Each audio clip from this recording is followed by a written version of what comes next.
पंचायत समिती गणाचे उमेदवार आणि कदम कुटुंबातील एक आमची पुढची धडाडीची पिढी श्री दिग्विजय शांताराम कदम, उपस्थित असणारे या कदम कुटुंबातील एक दुसरी पुढची पिढी आणि ज्यांनी आपल्या सर्वांच्या समोर मनोगत व्यक्त केलं, हरी कदम, पंचायत समितीच्या माजी सभापती आदरणीय शोभाताई गुणमाने, आदरणीय जनार्दन कोळेकर सर, या ठिकाणी आदरणीय रवी सर, विजयजी कदम, रामचंद्र पवारजी, विकास पवार, बापूजी पाटील, राजी पाटील, रोहितजी रवी, या ठिकाणी सर्व ग्रामपंचायतचे सदस्य, सर्व गावातील ज्येष्ठ वडीलधारी मंडळी, मोठ्या संख्येने उपस्थित असणाऱ्या आमच्या माता भगिनी, गावातील सर्व तरुण कार्यकर्ते आणि बंधू भगिनी,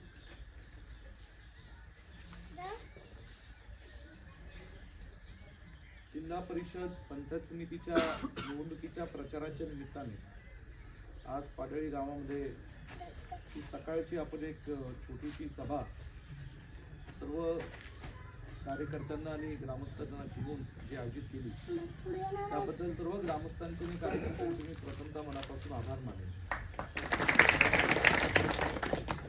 आज आम्हा कदम कुटुंबातील एक ज्येष्ठ सदस्य आणि आदरणीय मोहनराव कदम दादांचे चिरंजीव स्वर्गीय हनुमंतराव अण्णांची तिथीनुसार आज पुण्यतिथी आहे आणि या पुण्यतिथीच्या दिवशी मी प्रथमतः सदोस कडेगाव विधानसभा मतदारसंघाच्या वतीने त्यांना नम्रपणे अभिवादन व्यक्त करतो.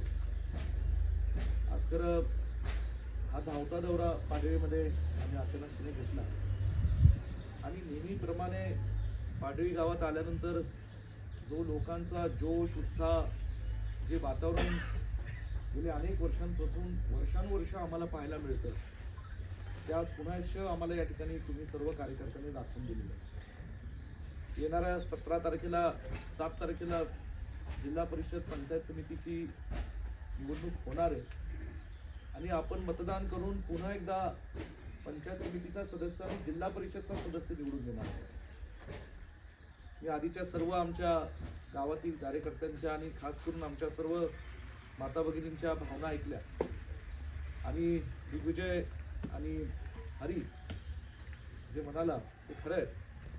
गेले 15-20 दिवसापासून पलूस कडेगाव, जत, मिरज तालुक्यामध्ये प्रचारच्या निमित्ताने फिरत आहे.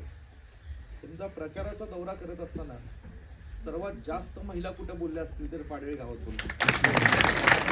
चांगलं आहे, निश्चितपणे ते चांगलं आहे आणि सगळ्यांनी अत्यंत चांगल्या पद्धतीने आपल्या भावना व्यक्त केल्या. मी सगळ्यांचे आभार मानेन.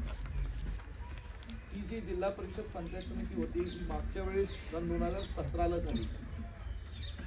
आपलं जे संविधान आहे, आपला जो कायदा आहे, त्या सगळ्यानुसार नियमानुसार 17 नंतर जिल्हा परिषद पंचायत समितीची निवडणूक ही सन 2022 रोजी व्हायला हवी. 22 पासून 26 पर्यंत महाराष्ट्र राज्यात स्थानिक स्वराज्य संस्थांच्या कुठल्याही निवडणुका झाल्या, ना जिल्हा परिषद झाली, ना पंचायत समिती झाली, ना नगरपालिका, ना महानगरपालिका, नगरपंचायत, कुठल्याही निवडणुका झाल्या. आणि या निवडणुका का झाल्या नाही, त्याच्यामुळे झाल्या नाही, हे समजून घेणं सुद्धा आपल्या लोकांना अत्यंत गरजेचं आहे.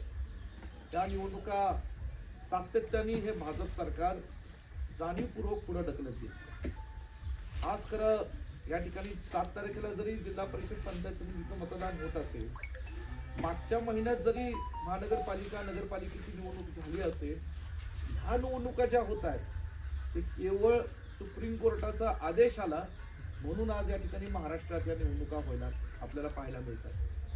जर खरं सुप्रीम कोर्टाचा आदेश नसता तर कदाचित पुढचे 10 वर्ष स्थानिक स्वराज्य संस्थांच्या निवडणुका ह्या भाजप सरकारने घेतल्या नसतात. आणि म्हणून हे मागचे जे 4 वर्ष भाजप सरकारने जाणीवपूर्वक प्रत्येक या स्थानिक स्वराज्य संस्थेमध्ये अधिकारी नेमले, अधिकाऱ्यांना प्रशासक म्हणून म्हणलं गेलं आणि त्या प्रशासकाच्या माध्यमातून हे सगळं कामकाज मागचे 4 वर्ष चालू. संपूर्ण महाराष्ट्राला मी असं म्हणेल बेटीस धरण्याचं काम या भाजप सरकारने केलं.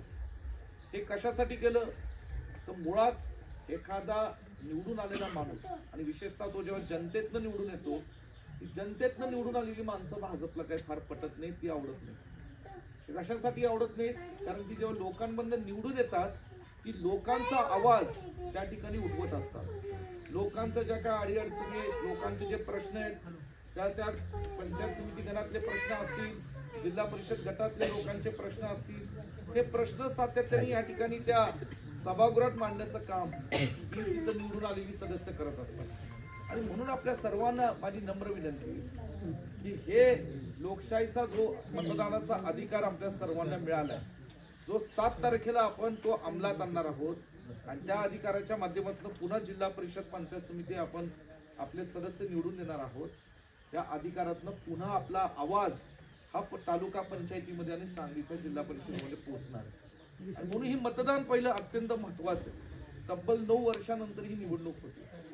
आज या ठिकाणी आदरणीय पतंगरावजी कदम साहेब, आदरणीय मोहनराव कदम दादांनी या कडेगाव तालुक्यामध्ये काय केलं हे पाडळी गावामध्ये येऊन आपल्या लोकांना सांगण्याची आवश्यकता नाही. परंतु सगळ्या इथं बसलेली जी ज्येष्ठ वडीलधारी मंडळी, ज्यांनी वयाची 60-70 ओढली असेल, त्यांनी स्वतःच्या डोळ्यांनी पाहिलं की या गावाचं आणि या तालुक्याचं परिवर्तन हे साहेबांच्या आणि दादांच्या हातून कसं झालेलं. आज दुष्काळाचा प्रश्न होता, दुष्काळाची परिस्थिती होती. या सगळ्या परिस्थितीवर मात करत आज जे टाकरीचं पाणी साहेबांनी आणलं आणि टाकरी योजनेच्या माध्यमातून प्रत्येक गावाच्या शेतकऱ्यांच्या बांधापर्यंत जे पाणी पोचवण्याचं काम केलं. पाणी पोचल्यानंतर जे आपल्या शेतातलं ऊसाचं किंवा इतर पीक असेल, जास्तीत जास्त ऊसाच्या पिकाला चांगला दर मिळावा म्हणून जे आपल्या डॉक्टर पतंगराव कदम सोनीरा सहकारी साखर कारखान्याच्या माध्यमातून जे तिथं उच्चांकी दर देण्याचं काम केलं, त्याला तुम्ही सगळी मंडळी साक्षीदार राहिली. आणि म्हणून आपल्या सर्वांना मला विनंती करायची की शिक्षणाच्या बाबतीत आमच्या काही भगिनींनी उल्लेख केला. हे खरं आहे की हे साहेबांचं जे आयुष्य हे पाहणारी या गावातली फार काही जुनी मंडळी आहेत. साहेबांनी कसं भारतीय विद्यापीठाची उभारणी केली, बहुजन समाजातल्या शेतकरी कुटुंबात जन्माला आलेल्या लोकांच्या मुलांना कसं शिक्षणाची व्यवस्था करून दिली, हे पाहणारी आपण सगळे मंडळी. त्याच्या पलीकडे सुद्धा आरोग्याच्या बाबतीत असेल, भारतीय हॉस्पिटल कदाचित सांगली, पुणे, फारशा काय आपल्या कडेगाव तालुक्यातल्या पलूस सांगलीच्या हॉस्पिटलचा फायदा होत नाही. परंतु आज दोन्ही तालुक्यातली जी लोक तिकडे जातात त्यांना आरोग्य सेवा, या सगळ्या गोष्टींचं काम आपल्या लोकांनी डोळ्यांनी प्रत्यक्षपणे पाहिलेलं. आणि म्हणून आपल्या सर्वांना मला सांगायचं, आज जे काय इथं उल्लेख केला हरिनी की डॉक्टर पतंगराव कदम सोनेरा सहकारी साखर कारखाना हा सांगली जिल्ह्यातला पहिला कारखाना आहे ज्यांनी पहिल्या झटक्यात 35 रुपये दर शेतकऱ्यांना जाहीर केला. आणि या वर्षी जर मी तिथंच थांबलो नाही, मी जेव्हा या ठिकाणी संचालकांच्या बैठका घेतल्या, अधिकाऱ्यांच्या घेतल्या, चिटबॉयच्या बैठका घेतल्या वेळेस मी आणि शांताराम बापूंनी कडेगाव इथे बसून सर्व सभासदांशी जवळजवळ 3 दिवस सलग सकाळी 9 वाजल्यापासून रात्री 11 पर्यंत आम्ही गावावर सगळ्या सभासदांची चर्चा केला. एक लोकांची भावना होती की बाळासाहेब पाणी पट्टी या ठिकाणी घेतली जाते, इतर कारखाने घेत नाही. बरोबर आहे, आणि ती घेणं सुद्धा गरजेचं आहे, नाही तर टाकरी योजना बंद. परंतु ह्या वर्षी मी धाडसी निर्णय घेतलाय, तो शासनाला कळवलाय की पाणी पट्टी कपात केली जाईल. पण जर राज्य शासनाने इतर कारखान्याकडून पाणीपट्टी वसूल केली नाही तर सीझन संपल्यानंतर पाणीपट्टीची रक्कम मी परत शेतकऱ्यांना देऊन टाकणार हा निर्णय घेतलेला आहे. म्हणून कुठलंही पाऊल उचलताना जास्तीत जास्त फायदा आपल्या तालुक्यातल्या लोकांना आणि आपल्या तालुक्यातल्या शेतकऱ्यांना कसा होईल हा त्याच्या पाठीमागचा एक बघण्याचा दृष्टिकोन आहे. सार्वजनिक विकास कामं किती झाली आहेत ही सुद्धा गावातल्या लोकांना चांगली माहिती आहे, तालुक्यातल्या लोकांना माहिती आहे. कुठलाही प्रसंग आपल्या मतदारसंघावर असेल, काही आमच्या भगिनींनी या ठिकाणी पुराचा उल्लेख केला. हे खरं आहे, ज्यावेळेस एक प्रचंड मोठं नैसर्गिक संकट कृष्णा नदी काठ असणाऱ्या पलूस तालुक्यातील तिथल्या गावांमध्ये आलेलं होतं, 2019 असेल 21 असेल, त्यावेळेस सगळ्या लोकांना सोबत घेऊन मी अक्षरशः 10 फुटाच्या पाण्यात उतरलं, दिवस रात्र 25 दिवस काम केलं. सरकार तर झोपलेलं होतं, पण आपण असं काही यंत्रणा उभी केली की तिथल्या जवळ 30-40 लोकांना, 1000 लोकांना आपण तिथं 25 दिवस राहण्याची जेवणाची व्यवस्था केली, गावं स्वच्छ करून टाकली.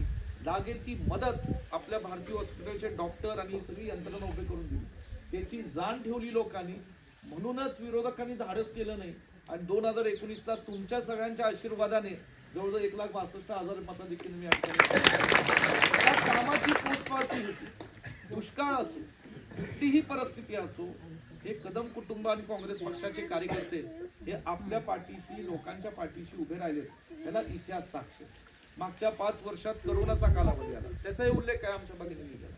करोनाच्या काळात सुद्धा आज मला अभिमान आहे या कारखान्याचा संचालक म्हणून आपल्या, की ज्यावेळेस लोकांना सॅनिटायझरची गरज होती, डॉक्टर पतंगराव कदम सोनीला सहकारी साखर कारखाने पुढाकार घेतला आणि आपल्या सांगली जिल्ह्यामध्ये व आपल्या पलूसकडे गावामध्ये घरटी सॅनिटायझर पोहोचण्याचं काम करोनाच्या काळात आपण सगळ्यांनी केलेलं होतं, हे आपल्याला माहिती आहे. त्याच्या पलीकडे पुन्हा एक पाऊल टाकलं. त्यावेळी आयुर्वेदिक औषधं निघाली होती, ज्याचं लोकांचा हे होतं की त्या आयुर्वेदिक औषधातनं कदाचित कोरोना हा आजार प्रादुर्भाव टाळेल. ती सुद्धा आयुर्वेदिक औषधं आपण ज्या ठिकाणी पाडळी गावात आणि संपूर्ण तालुक्यात घरोघरी आपल्या लोकांच्या संरक्षणासाठी पोच केली. यातनं एक नक्की आहे की या पलूस कडेगाव मतदारसंघात कुठलेही नैसर्गिक किंवा इतर संकट आपल्या लोकांवर आलं तर पहिला कार्यकर्ता जो आपल्या लोकांच्या मदतीसाठी धाव घेतो तो काँग्रेस पक्षाचा कार्यकर्ता आहे, तो पतंगरावजी कदम आणि कदम दादांचा कार्यकर्ता आहे. हे यापूर्वी सिद्ध झालं. आणि म्हणून मला सांगायचं, आज काही भाजपचे नेते कार्यकर्ते येत असतील, नेते कार्यकर्ते येतात की निवडणुकीपुरतं काहीतरी सांगून जातात. आता लाडक्या बहिणीचा कोणीतरी उल्लेख केला. काल मी रामनगर मध्ये होतो, पलूस तालुक्यामध्ये. इथं भाजपचे कार्यकर्ते असा अपप्रचार करतायत की जिल्हा परिषद पंचायत समिती काँग्रेसच्या हातात गेली तर लाडक्या बहिणीचे पैसे बनले. आणि एवढी बिनडोकेची म्हणजे त्या भाजपच्या कार्यकर्त्यांना म्हणजे केवळ 6 दिवस मतं घेण्यासाठी किती लेवलवर जाऊन ह्या ठिकाणी अपप्रचार करतील, दिशाभूल करतील, आमच्या भगिनींना काहीतरी चुकी जाऊन सांगतील. हे काल मी रामनगर सांगितलं. म्हणजे ह्याच्यातनं सिद्ध होतात की किती बिनडोके. पण असलं सुद्धा प्रयोग करायला ते कमी पडत नाही, हे मला सांगायचं. पैसे खात्यावर टाकले ते म्हणून मला सांगायचंय की नेमकं लाडक्या बहिणीची यादी प्रत्येक गावातली ही विधानसभेच्या आधी किती होती आणि त्यानंतर जवळजवळ 25-30% नावं ती कापली गेली. आपण याचा बारीक अभ्यास करत नाही दुर्दैवाने. ती 25%-30% जी नावं कापली गेली ती या ठिकाणी गावातल्या खरंच त्या तळागाळातील गोरगरीब महिला होत्या, त्यांची नावं कापण्याचा हेतू असा पुन्हा ती आवाज उठू शकणार नाहीत म्हणून त्यांची नावं कापली गेली. मोठमोठ्या गावात अनेक या ठिकाणी अशी यादी या ठिकाणी झालेली. परंतु एक मला बारीक विचार करायचा की खऱ्या अर्थाने जर आपण नुसतं पाहिलं की आपल्या पाडळी सारख्या गावामध्ये किती मुलांच्या या ठिकाणी शैक्षणिक सवलती झाल्या, किती मुलांना फी सवलती झाल्या, किती भारतीय हॉस्पिटल सारख्या आरोग्य संस्थेमध्ये तिथं लोकांना मदती झाल्या, ह्याची जरी यादी आणि आकडेवारी काढली तर ती लाडक्या बहिणींपेक्षा 10 पटीने होईल. हे काम पूर्वीपासून चाललंय आपल्या गावामध्ये, आपल्या मतदारसंघामध्ये. आणि तेच काम आणि ती परंपरा की साहेबांच्या दादांच्या आशीर्वादाने, तुमच्या सगळ्यांच्या आशीर्वादाने हे पुढे कायम ठेवण्याचं काम मी तर करत आहे.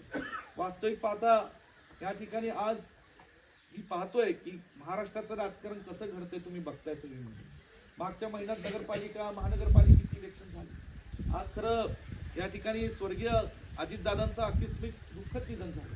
त्यांच्या जाण्याने खरंच एक खंजर नेता असा महाराष्ट्रातला आपल्यातून निघून गेला. पण ह्याच अजितदादा जे राष्ट्रवादी काँग्रेस पक्षाचे नेते होते, गेल्या महिन्यात पुणे आणि पिंपरी चिंचवडच्या निवडणुकीमध्ये किती घाणेरड्या पद्धतीने, गलिच्छ पद्धतीने भाजपच्या नेत्यांनी कार्यकर्त्यांनी त्याच्यावर टीका केली होती. अख्ख्या महाराष्ट्राने ते पाहिले. आणि म्हणून एकीकडं सत्तेसाठी एकत्र बसायचं, भाजप ज्यांना मित्र पक्ष म्हणतं, भले ते एकनाथ शिंदे साहेबांचा पक्ष असेल किंवा अजितदादांची राष्ट्रवादी असेल. आज अजितदादा आपल्यात नाही आहेत, परंतु मी तुम्हाला लिहून देतो आजची तारीख आणि ही वेळ नोंद करून घ्यायची. 2029 पर्यंत ह्योच भाजप पक्ष या दोन्ही मित्र पक्षांना लाद घालून हाकल्याशिवाय राहणार नाही, मी तुम्हाला. त्यावेळेस 2029ला महाराष्ट्रातल्या लोकांचं, शेतकऱ्यांचं, तरुण पिढीचं, आमच्या माता भगिनींचं छत्रपती शिवाजी महाराज फुले शाहू आंबेडकरांच्या विचाराने संरक्षण करणारा एकमेव पक्ष कुठला असेल तर तो काँग्रेस पक्ष आहे. आणि म्हणून आज जे काही चाललंय, लोकांना ही येऊन एकच कॅसेट चालवतात भाजपची कार्यकर्ते की देशात आमची सत्ता आहे, महाराष्ट्रात आमची सत्ता आहे, म्हणून आम्हाला खालची सुद्धा सत्ता द्या. ही 2 महिन्यापूर्वी पलूस मध्ये सुद्धा कॅसेट चालवली. हरींनी सांगितलं. आता ठीक आहे, पलूस तालुक्यातल्या लोकांशी माझा फार भावनिक जरा वेगळे संबंध आहेत, व्यक्तिगत माझे. आणि त्याच्यामुळे या ठिकाणी आज पलूस मध्ये सगळ्यांनी घातलं, बाळासाहेब तुम्ही फक्त लक्ष घाला, विषय संपतो. लक्ष घातला. 186 लोकांनी 20 जागांसाठी या ठिकाणी अर्ज घेतले. मी जवळजवळ त्या ठिकाणी दिवस रात्र लोकांमध्ये फिरत होतो. लोकांनी सांगितलं, बाळासाहेब तुम्ही आहात, आमचा तुमच्यावर विश्वास आहे. 21 जागांपैकी 17 जागा नगराध्यक्षसह आपण काँग्रेस पक्षावर. लोकांनी काँग्रेस पक्षावर, साहेबांच्या विचारावर, आमच्या सर्वांवर, नेतृत्वावर या ठिकाणी विश्वास दाखवला. आज ही पंचायत समितीची, जिल्हा परिषदची निवडणूक होत असताना एक लक्षात ठेवा की आपल्याला साहेबांच्या विचाराची माणसं तिथं बसवायची. या ठिकाणी साहेबांनी, दादांनी जे काम आयुष्यभर केलं, जी नाती जोपासली, आपल्या सगळ्यांना माहिती आहे, जुन्या पिढीतल्या लोकांना माहिती आहे की गावात कुठले सुखदुःखाचे प्रसंग घडले तर आमच्या कदम कुटुंबातली ज्येष्ठ किंवा तरुण पिढी त्या ठिकाणी उपस्थित असते. बऱ्याचदा मला येणं शक्य होत नाही, खरं मला त्याची मनापासून खंत आहे की पाडळीगाव एक अशा कोपऱ्यात आहे की जिथं मला येणं जाणं फार कमी होतं, परंतु तुम्ही मंडळी सुद्धा जेवायला फार बोलवत नाही. या ठिकाणी असं होतंय की मागच्या वर्षभरात लोकसभा झाली, लोकसभा आपण कशी जिंकली हे सगळ्या महाराष्ट्राला माहिती. विधानसभा झाली, विधानसभेनंतर या ठिकाणी पुन्हा दुर्दैवाने यच्चेमानांचं आजारपण आणि त्यांचं दुःखद निधन झालं. त्यातनं बाहेर पडत होतो, अधिवेशन सुरू झालं, परत आदरणीय भारतीतांचं दुःखद निधन झालं. त्यातनं कसं तरी आम्ही सावरलो. पुन्हा आणि या मतदारसंघात इतर काही गोष्टी, सण, अमुक तमुक हे सुरू झालं. पावसाळा 6 महिने चालू होता, तेवढ्यात या सगळ्या निवडणुका आणि त्याच्या आचारसंहिता सुरू झाल्या. या सगळ्या कालावधीत निश्चित स्वरूपात पाडळी गाव हे साहेबांवर, दादांवर, कदम कुटुंबावर प्रेम करणारे, ह्यात मला कसलीही शंका नाही. पण नेमकं विधानसभेत जे घडायला नको हवं होतं ते का घडलं मला माहित नाही. त्याचं आत्मपरीक्षण आता दिग्विजय पंचायत समितीचा सदस्य म्हणून निश्चितपणे झाला असेल, हरी करत असेल. कारण हा या ठिकाणी खोरा म्हणजे आपला गड आहे, कदम कुटुंबावर प्रेम करणारा गड आहे. आणि म्हणून दिग्विजय पुढच्या 2029च्या विधानसभेत हे 300 जे तिकडे गेलो होतं 300 आता 100च्या आणि मला खात्री आहे आज कदम कुटुंबातली पुढची पिढी, 2 जण या ठिकाणी आज अत्यंत चांगल्या पद्धतीने काम करतात. दिग्विजय असेल, हरी असेल, दिग्विजयला खरं ही संधी चांगली मिळाली. तुम्ही सगळ्यांनी त्याला आज ताकद दिली, आशीर्वाद देताय. आमच्या माता भगिनी आयुष्यभर साहेबांनी, दादांनी काम केलं आणि तरुण पिढी तुम्हाला सेवा करण्यासाठी, लोकसेवा करण्यासाठी या ठिकाणी आज या राजकीय ह्याच्या क्षेत्रामध्ये पदार्पण करताय. आज दिग्विजय या ठिकाणी मला तुम्हाला सगळ्यांना विनंती की सांगली जिल्ह्यात नव्हे, महाराष्ट्रात सर्वात उच्चांक मताधिक्य निवडून येणारा आपला दिग्विजय गावाचं मोठं योगदान असलं पाहिजे अशी माझी तुम्हाला विनंती. आमचा हरी आहे, दोघांची लग्न नाही अजून शोध म्हणून तुम्ही पंचायत समिती सदस्य ह्याला निवडून द्या. हरी तर आहेच, म्हणजे हे सगळं मी त्याला रोहित शर्मा का म्हणालो आणि विराट कोहली का नाही म्हणालो, कारण विराट कोहली चुकून म्हणाला असतो तर अनुष्का शर्मा सोडायला लागला. म्हणून मी त्याला म्हणलो रोहित शर्मावर आहे बाबा, तू बॅटिंग चांगली दोघंही मुलं नम्र आहेत, चांगले संस्कारी आहेत, दादांचे संस्कार आहेत, वहिनींचे संस्कार आहेत, वैशाली वहिनी, दोघंही चांगली मुलं. आणि म्हणून ही चांगली मुलं या खोऱ्यातल्या गावातल्या लोकांची आमचे व्यक्तिगत प्रेमाचे, जिव्हाळ्याचे संबंध राहिले. अशा खोऱ्यात या दोन्ही मुलांना काम करण्याची संधी मिळते. विभूता निश्चितपणे मला खात्री आहे की पंचायत समिती सदस्य म्हणून या ठिकाणी आपल्या इथे गावातल्या लोकांची फार चांगल्या पद्धतीने सेवा करेल. आणि त्याच्यामुळे आता पाडळी गावाला आणखी 10 वेळा मला येण्याची संधी मिळेल. थोडंही या ठिकाणी आज तुमचा सगळ्यांचा जिल्हा बोलण्यासारखं तर महाराष्ट्राचं राजकारण बरंच आहे. मी एवढं निश्चितपणे सांगेन, तुमचा आशीर्वाद, तुमची ताकद माझ्या पाठीशी, कसली चिंता करू नका. मी या ठिकाणी सांगितलंय की राज्यात कोणतरी म्हणतं सरकार कशाला काळजी करता मला कधी कळत नाही. तुमच्यातली किती लोक जाऊन रोज देवेंद्र फडणवीसला भेटत असतात. आहे का काम कोणाचं रोज फडणवीस साहेबांकडे? नाही. सगळ्यांची शेती उत्तम आहे, पाणी वेळेत येतंय, कुणाचं काय प्रांत, तहसीलदार, पोलीस स्टेशन, मी आहे ना समर्थ, मी आहे, बापू आहे. या ठिकाणी आमची कदम कुटुंबातले सदस्य समर्थ आहेत. आणि जेव्हा विकास निधीचा प्रश्न येतो तेव्हा जेवढं या भाजपच्या नेत्यांचं पोलीसकडे गावचं चालत नाही त्याच्या 10 पटीने विश्वजित कर्माचं कधी फडणवीस साहेबांना भेटतो, काम करून घेतो, मी आत असतो, ही बाहेर गेटवर उभी असते. त्याचं टेन्शन घेऊ नका. हे सगळं ही साहेबांची पुण्याई आहे. गेल्या अनेक वर्षांपासून या ठिकाणी आज मी जे संबंध उभे केले, अहो चंद्रकांत पाटलांच्या विधानसभेत आणि जिथं केंद्रीय मंत्री आहे त्या केंद्रीय मंत्र्यांच्या लोकसभेमध्ये विश्वजित कदम त्यांच्या चुलत भाऊ रामचंद्र कदमाला निवडून आणतो आणि पुणे महानगरपालिकेचा गटनेता करतो. त्याच्यावरच तुम्ही समजलं पाहिजे की आमच्या कदम कुटुंबाची किती पुण्य आहे.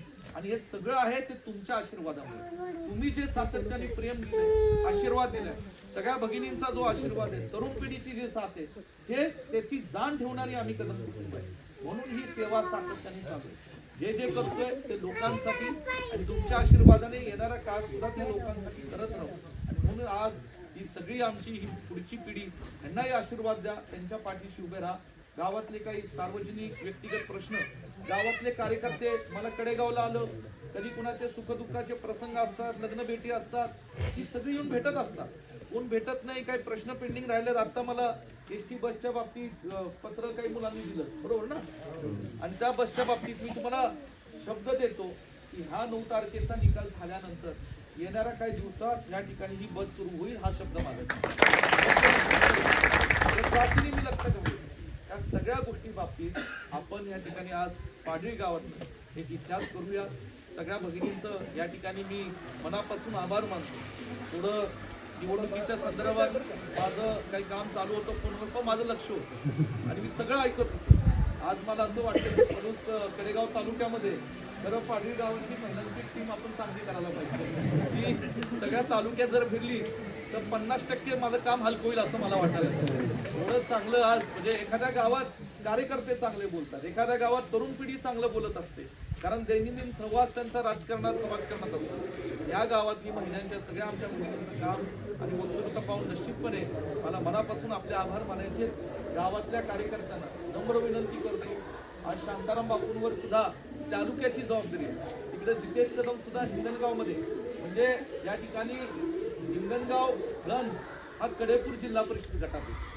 इथल्या कार्यकर्त्यांनी मला विनंती केली, बाळासाहेब उमेदवारीचं काय. आमची इच्छा होती की मी आणि बापू चर्चा करत होतो की त्या उपाळे मायनी हिंगणगाव इथल्या कुठल्या एका कार्यकर्त्याला आपण तिकीट देऊ शकतो का. शेवटी लोकांचा कानोसा घेतल्यानंतर जितेश कदमांना या ठिकाणी आम्ही उभं केलं. आणि म्हणून मी त्यांना सांगितलं की एखाद्या युद्धात जाताना कोणतरी सैन्य पाठवत असतं, पण एखाद्या युद्धात जाताना त्यांनी हिंगणगाव हे बॉर्डरवरचं गाव आहे म्हणून तिथं सर्वात चांगला सेनापती आम्ही लढायला पाठवला. चांगला प्रतिसाद तिथं सुद्धा मिळतोय. विजय बाबतीत आपल्याला रेकॉर्ड करायचं सांगली जिल्ह्यात आणि महाराष्ट्रात, तेवढं सगळ्यांनी मनापासून या ठिकाणी मतदान 7 तारखेला करावं. आणि जिल्हा परिषदच्या सदस्य आमच्या देवराष्ट्राच्या भगिनी आहेत, प्रमोदजी गावडे इथं बसलेले, देवराष्ट्र गावात अत्यंत सक्रिय असं कार्यकर्ता आहे आणि मुळात प्रशासकीय कामकाजाचा त्यांना फार चांगला अभ्यास आहे. 2 आपल्याकडे या प्रमोद गावडे मला माहिती आहे चांगल्या पद्धतीने ऍक्टिव्ह येणाऱ्या काळात हाती गावातही त्यांचं चांगलं आणि म्हणून संपूर्ण गटात वातावरण चांगलं. पाडळीकरांनी आपलं काम करावं एवढी नम्र विनंती आपल्या सर्वांना करतो.